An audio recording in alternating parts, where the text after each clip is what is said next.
بسم اللہ الرحمن الرحیم۔ السلام علیکم ایٹ کلاس، آپ لوگ کیسے ہیں؟ امید ہے کہ سب بچے خیریت سے ہوں گے اور اچھا پڑھ رہے ہوں گے۔ ہم آج آپ کی اردو کی بک شروع کرنے جا رہے ہیں، اور یہ اردو کی بک کا سر ورک ہے یکساں قومی نصاب 2022 کے مطابق Punjab curriculum and text book board Lahore کی ہے، اور اس میں انہوں نے 8 کلاس ایک اقبال کا شعر بال جبریل میں سے لیا گیا ہے۔ اس کی آپ نے نثر مجھے کمنٹ سیکشنز میں کمنٹ کر کے بتانا ہے۔ نہیں ہے نا امید اقبال اپنے کشت ویراں سے، ذرا نم ہو تو یہ مٹی بہت زرخیز ہے ساقی۔ یہ بیٹا جو آپ نے اس بک میں سے مختلف کہانیاں یا عنوان یہاں پر تحریر کیے گئے ہیں، اور اس میں ہم سب سے پہلے نظم حمد پڑھتے ہیں۔ اچھا، حمد نظم پڑھنے سے پہلے ہم اس کے الفاظ معنی دیکھ لیتے ہیں۔ الفاظ اور معنی دیکھتے ہیں کہ اسباب، وسائل، اوس، شبنم، بھید، راز اور پربت پہاڑ، دامن، جھولی، دانائی، عقل مندی اور دیپ چراغ۔ اور بھی اگر نظم کے دوران آپ کے کوئی بھی مشکل الفاظ آئے تو وہ بتا دیے جائیں گے۔ اچھا بچوں، ہم شروع کرنے سے پہلے سبق نمبر 1 حمد شروع کرنے سے پہلے نظم حمد انہوں نے ایک سوچیں اور بتائیں میں کچھ سوال دیے ہوئے ہیں۔ دن میں تارے کہاں جاتے ہیں؟ انہوں نے ایک سوال کیا ہوا ہے، کون بچہ بتائے گا؟ گڈ، آپ کا یہ بھی اچھا ہے۔ لیکن بچوں، ہماری زمین، آپ کو پتہ ہے کہ ہماری زمین گردش کرتی ہے، اور جب یہ گردش کرتے کرتے سورج کے سامنے آ جاتی ہے تو ستارے غائب ہو جاتے ہیں۔ کیا انسان کے لیے اس کائنات کی وسعت کا اندازہ لگانا ممکن ہے؟ یس، انسان کے لیے اس کائنات کا اندازہ لگانا ممکن ہے۔ مظاہر فطرت کیا ہیں اور ان کا کیا مقصد ہے؟ مظاہر فطرت اللہ تعالیٰ کی بنائی ہوئی چیزیں ہیں، اور ان کا مقصد یہ ہے کہ انسان کے لیے فائدہ مند وہ ثابت ہوں، اور انسان کے لیے، انسان کی سہولت کے لیے، بنی نوع انسان کی سہولت کے لیے اللہ تعالیٰ نے مختلف چیزیں جیسے سورج، چاند، ستارے اور پھل پھول اور سبزیاں جیسی نعمتیں ہمیں عطا کی ہیں، تاکہ ہم اللہ تعالیٰ کی نعمتوں کا شکر ادا کر سکیں اور ان کی نعمتوں کا فائدہ اٹھائیں۔ کیا آپ جانتے ہیں کہ اللہ تعالیٰ نے چاہا کہ میں پہچانا جاؤں، اسی وجہ سے اس نے زمین پر انسان کو اپنا نائب بنا کر بھیجا اور اسے اشرف المخلوقات کا درجہ دیا۔ ٹھیک ہے، یہ ہے۔ اب بچوں، یہ جو نظم ہے اس کو شروع کرنے سے پہلے انہوں نے الفاظ کے تلفظ ہم نے سیکھنے ہیں۔ دیپ، دامن، اوس، پربت، دنائی، بھید اور اسباب۔ اب نظم پڑھتے ہیں اور اس کی پہلے نثر بیان کر لیں گے، پھر تشریح بیان کریں گے۔ نظم میں یہ نظم ہمارے لیے ماہر القادری شاعر نے تخلیق کی ہے، اور یہ وہ کہتا ہے کہ کس نے سورج چاند بنائے، یعنی ایک سوال کے ذریعے وہ شاعر جو ہے وہ نظم کا آغاز کرتا ہے، اور تاروں کے اسباب جلائے۔ شاعر یہ پوچھتا ہے بنی نوع انسان سے کہ آپ بتائیں کہ کس نے سورج چاند بنائے، کہ کس نے سورج اور چاند بنائے ہمارے لیے، اور تاروں کے دیپ جلائے۔ دیپ کس کو کہتے ہیں؟ چراغ کو کہتے ہیں، اور تاروں کے چراغ جلائے۔ جب رات ہوتی ہے تو تارے اس قدر چمکتے ہیں کہ بالکل دیپ کی طرح نظر آتے ہیں، چراغوں کی طرح ہمیں نظر آتے ہیں ٹمٹماتے ہوئے، اور بہت خوبصورت موتیوں کی طرح بھی نظر آتے ہیں۔ اور وہ کہتے ہیں کہ کس نے سورج چاند بنائے، کہ یہ سورج چاند کس نے بنائے؟ ہماری عقل۔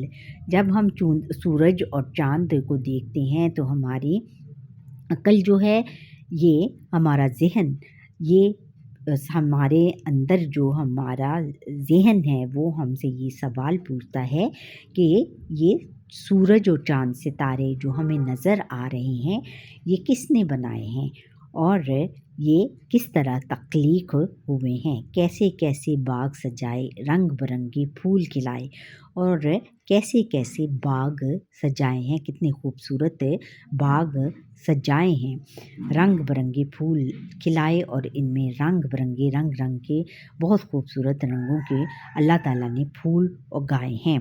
یعنی کتنے پیارے باغ اللہ تعالیٰ نے، کتنے پیارے باغ بنائے ہیں، اور یہ کس نے بنائے ہیں؟ کون ہے جو ان ساری چیزوں کو تخلیق کرنے والا کون ہے؟ کوئل کوکی بھنورا گونجا، بلبل نے بھی گیت بنائے، اور کوئل جو ہے، کوئل کی آواز کو ہم کوک کہتے ہیں۔ کوئل جب بولتی ہے تو وہ کوک کی آواز نکالتی ہے، اور کوئل کوکی، شاعر کہتا ہے کہ کوئل کوکی یعنی کوئل بولی، کوئل کی آواز کو ہم کوک کہتے ہیں۔ بھنورا گونجا، اور بھنورے کی آواز اتنی اونچی ہوتی ہے کہ وہ گونجتی ہوئی محسوس ہوتی ہے ہمیں، ہر طرف اس کی آواز بہت بلند ہوتی ہے کہ تمام میدانوں میں اس کی آواز ہمیں گونجتی ہوئی معلوم سنائی دیتی ہے۔ بلبل نے بھی گیت سنائے، اور بلبل جو ہے وہ بھی ہمیں بہت پیارے گیت سناتی ہے، اور ہم اس کے گانے سن کر بہت محظوظ ہوتے ہیں۔ یہ کتنی پیاری چیزیں، یعنی کوئل کی کوک، بھنورا اور بلبل، ہمیں بہت اچھی آوازوں میں اللہ تعالیٰ نے ہمیں نعمتیں عطا کی ہیں تاکہ ہم اس کی نعمتوں کا، اس کی جو یہ نعمتیں ہیں ان کی آوازوں کو سن کر ہمارے کانوں کو اچھا لگے، اچھا فیل ہوں۔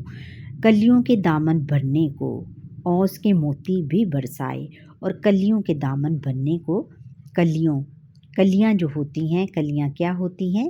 جب پھول کھلنے سے پہلے ڈوڈیاں جس کو کہتے ہیں وہ بنتی ہیں، تو ان کے دامن بھرنے کے لیے اللہ تعالیٰ نے ان کے جو جھولیاں بھرنے کے لیے، دامن کس کو کہتے ہیں؟ جھولی کو کہتے ہیں۔ اس کی جھولی بھرنے کے لیے اوس کے موتی بھی برسائے ہیں۔ اوس یعنی شبنم کے موتی برسائے ہیں۔ یعنی ہم جب صبح اٹھتے ہیں بچوں تو ہم دیکھتے ہیں کہ ہم جہاں پر بھی ہریالی ہوتی ہے وہاں پر اوس گری ہوئی ہوتی ہے، اور وہ سورج جب نکلتا ہے کہ اس کی چمک سے وہ جو اوس ہے وہ ایسے چمکتی ہے جیسے کہ موتی چمک رہے ہوتے ہیں، اور موتیوں کی طرح وہ دکھائی دیتی ہے۔ اور کہتا ہے کہ ہمیں کلیوں کے دامن بننے کو، کلیوں کا جب دامن، کلیوں کے اوپر یہ اوس کے موتی جب گرتے ہیں، برسائے ہیں تم نے، اور یہ بہت خوبصورت نظر آتے ہیں، بالکل موتی لگتے ہیں۔ اور پھر کھیتوں کو ہریالی دے دی، پربت پر بادل لہرائے، کھیتوں کو ہریالی دے دی، اور کھیتوں میں جب ہم سبزیاں یا پھل،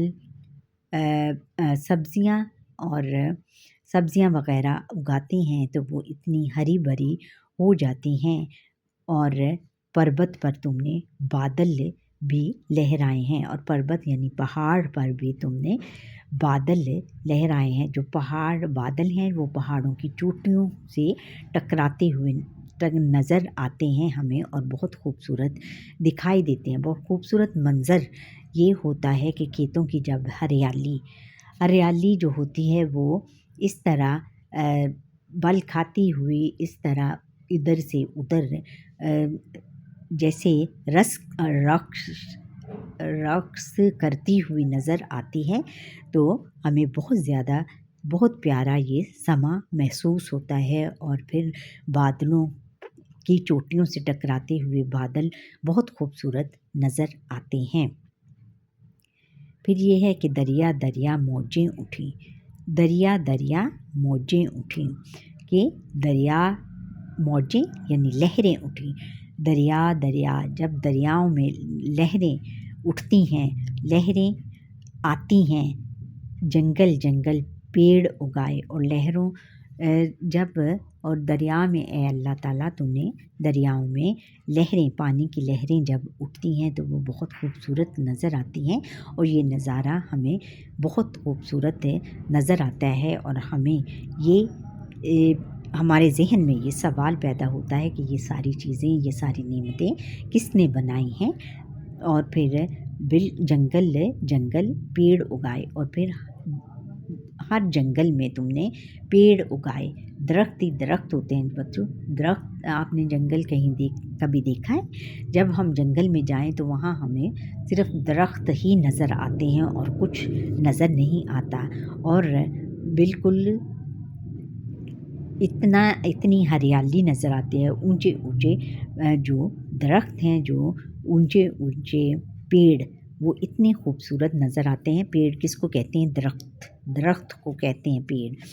درخت بہت خوبصورت نظر آتے ہیں، اور وہاں پر ہریالی کا ایسا سما بندہ ہوتا ہے کہ ہم اس کی خوبصورتی میں ہی کھو جاتے ہیں۔ پھر انگوروں کی بیل چڑھائی، سبزے کی قالین بچھائی، انگوروں کی بیل چڑھائی، اور یہ بھی تیری ایک بہت بڑی نعمت ہے اللہ تعالیٰ کہ تو نے انگور کی اتنی اونچی بیل چڑھا دیتا ہے کہ جو درختوں پر چڑھ جاتی ہے، اور اونچے اونچے مکانوں پر اس کی وہ اوپر تک اٹھ کے چلی جاتی ہے، اور یہ بہت خوبصورت نظر آتی ہے۔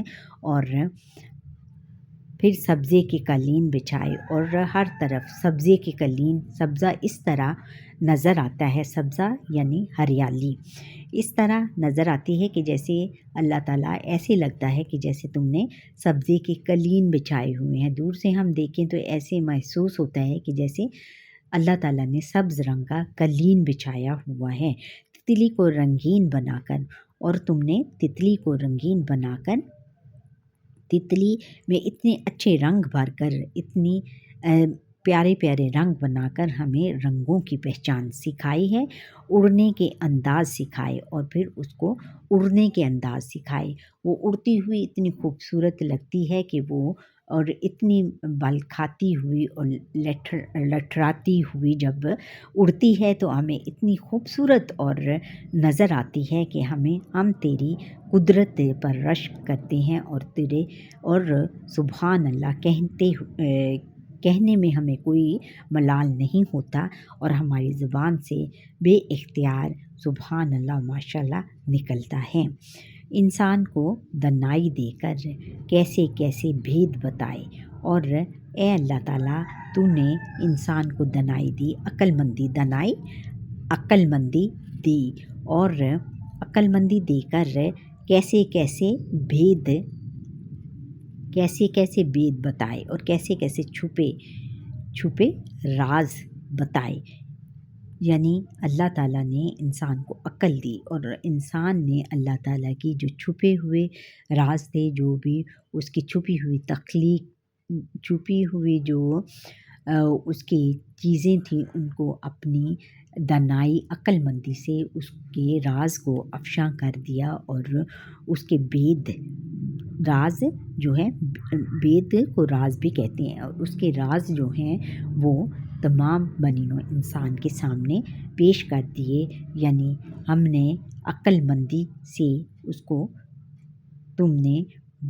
انسان نے بہت عقل مندی سے نئی ایجادات کر کے انسان تمام لوگوں کے لیے نئی سہولتیں میسر کیں، جو کہ اللہ تعالیٰ ہی کی بتائی ہوئی عقل ہے، جو کہ اس نے ہمیں یہ بتایا کہ یہ راز جو ہیں وہ تم نے عقل مندی سے حل کرنے ہیں۔ میرے خدا نے، سب کے خدا نے یہ سارے اسباب بنائے، اور میرے خدا نے سب کے خدا نے یہ سارے اسباب، سارے جو ہیں راز بتائے، سارے طریقے بتائے کہ کس طرح ہم نے اپنی عقل کو استعمال کرتے ہوئے اس کی جو راز ہیں ہم نے ان کے اوپر سے پردہ اٹھانا ہے۔ اچھا، اس میں ہے کہ ٹھہریں اور بتائیں، جو اضافی سوالات ہیں ان کے جوابات ہم دیتے ہیں۔ تاروں کے دیپ جلائے سے کیا مراد ہے؟ اوس کے موتی برسائے کا کیا مطلب ہے؟ اور ٹھہریں اور بتائیں، اس کائنات کی ہر چیز کس نے بنائی؟ اگر انسان کے پاس دانائی نہ ہوتی تو وہ کیا کرتا؟ 8 کلاس ہم جو ہیں اضافی سوالات کے جواب ہم یہاں سے دیں کہ تاروں کے دیپ جلانے سے کیا مراد ہے؟ تاروں کے دیپ جلانے سے مراد ہے کہ رات کو آسمان پر تارے چھوٹے چھوٹے چراغوں کی مانند نظر آتے ہیں۔ اوس کے موتی برسائے کا کیا مطلب ہے؟ اوس کے موتی برسائے کا مطلب یہ ہے کہ شبنم کے قطرے جب پھولوں پر پڑتے ہیں تو ایسا لگتا ہے جیسے موتی چمک رہے ہوں۔ نیکسٹ کویسچن ہے کہ اس کائنات کی ہر چیز کس نے بنائی ہے؟ اس کائنات کی ہر چیز اللہ تعالیٰ نے بنائی ہے۔ اگر انسان کے پاس دانائی نہ ہوتی تو وہ کیا کرتا؟ اگر انسان کے پاس دانائی نہ ہوتی تو وہ کائنات کے بھید جاننے سے محروم رہتا۔ کائنات کے بھید یعنی اللہ تعالیٰ نے جو چیزیں بنائی ہیں ان کے بھید، ان کے راز جاننے سے قاصر ہو جاتا، ان کو نہ جان سکتا اور محروم ہوتا اس سے۔ محروم یہ غلط لکھا ہوا ہے بچے نے، یہ کسی بچے کی یہ محروم۔ اچھا بچوں، یہ تھا ہمارا آج کا لیسن۔ امید ہے کہ آپ کو یہ میرا لیسن پسند آیا ہوگا۔ اگر پسند آیا ہے تو لائک کریں، شیئر کریں، کمنٹ کریں اور بیل آئیکن پر کلک کریں تاکہ ہر آنے والا لیسن میرا آپ تک پہنچ سکے۔ اور جو بچے یہ میرا لیسن فرسٹ ٹائم دیکھ رہے ہیں، ویسے سارے بچے فرسٹ ٹائم دیکھیں گے، اور مجھے سبسکرائب ضرور کرتے چلے جائیں۔ اللہ آپ کا نگہبان۔ اللہ حافظ۔